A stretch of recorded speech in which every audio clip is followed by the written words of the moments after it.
If you bought a brand new pair of tap shoes and are wondering how to break them in, then stick around, because I'm about to share 5 tips to help you break them in so that your feet are comfortable and blister free. Hi, I'm Rustin the Dance Prof, teaching you everything you need to know about dance one step at a time. And the first tip to breaking your tap shoes is to pull them out of the box and start to crease the toes like this. These are an old pair of shoes to me, so they're a lot easier, so you may have a harder time with yours, but this is the idea. You just try to break them in just a little bit.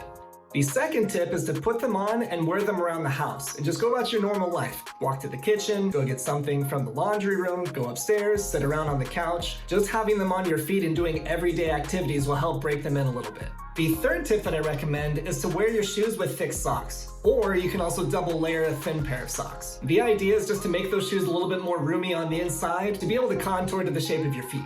And the fourth tip I have to help you break in your shoes is to use a hairdryer, which is more helpful to the ladies than it is the men, because I know men probably don't have hairdryers laying around. But even still, take your hairdryer, put it in the middle of the shoe, turn it on a medium temperature, and just blow from the toe to the heel for a few minutes. You can go around the sides of the shoe as well. You're just trying to warm the insides just to make it a little bit more pliable. And just be mindful that you probably want to wait a minute or two before you put your shoes back on, because they'll be hot to the touch.